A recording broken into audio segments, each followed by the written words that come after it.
गरीब घर की लड़की और अमीर घर की कहानी, मेरा दर्द और संघर्ष। मैं एक गरीब घर की लड़की थी, लेकिन मेरे माता पिता ने मेरी शादी एक बहुत बड़े और अमीर खानदान में करवा दी। जब मेरी शादी हुई, तब मुझे लगा कि शायद मेरी जिंदगी अब बदल जाएगी, मुझे भी एक खुशहाल जीवन मिलेगा। लेकिन किस्मत को कुछ और ही मंजूर था। मेरा पति पहले से शादीशुदा था, उसकी पत्नी का निधन हो चुका था और उसके 2 छोटे बच्चे भी थे।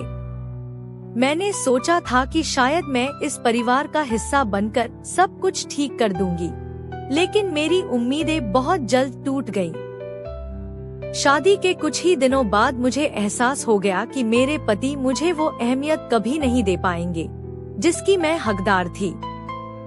उनका दिल शायद अब भी उनकी पहली पत्नी के साथ था और उनके लिए मैं सिर्फ एक जिम्मेदारी बनकर रह गई। रात को जब वो घर आते तो हमेशा शराब के नशे में होते। उनकी आंखों में प्यार या अपनापन की जगह गुस्सा और नफरत दिखाई देती। हर रात वही सिलसिला चलता, वो शराब पीकर आते, मुझसे बेवजह लड़ते और फिर मुझे मारते पीटते।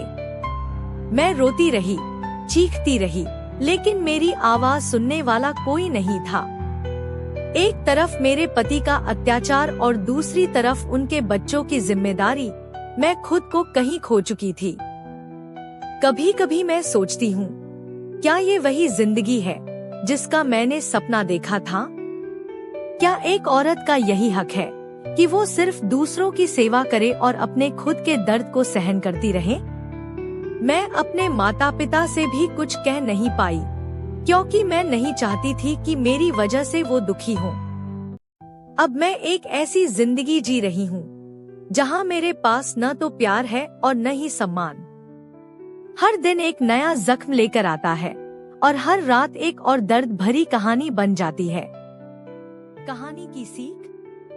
इस कहानी से हमें यह सीख मिलती है कि जीवन में कभी कभी परिस्थितियां हमारे खिलाफ होती हैं और हमें खुद को मजबूत बनाए रखना चाहिए। प्यार और शादी केवल एक दूसरे का साथ होना नहीं है, इसमें सम्मान, स्नेह और सहानुभूति की भी आवश्यकता होती है। घरेलू हिंसा किसी भी रूप में अस्वीकार्य है और हमें अपने अधिकारों के लिए आवाज उठानी चाहिए। एक महिला को अपनी पहचान और आत्मसम्मान बनाए रखने की कोशिश करनी चाहिए, चाहे हालात कितने भी कठिन क्यों न हो। मेरा एक सवाल आपसे भी है, क्या आपकी जिंदगी में भी ऐसा कुछ हो रहा है? आप अपनी परिस्थितियों का सामना किस तरह कर रही है? हमें कमेंट करके जरूर बताएं और ऐसी ही दिलचस्प और रोमांचक कहानी के लिए हमारे चैनल को सब्सक्राइब करें और हमारी वीडियो को लाइक करें और अपने दोस्तों और फैमिली के साथ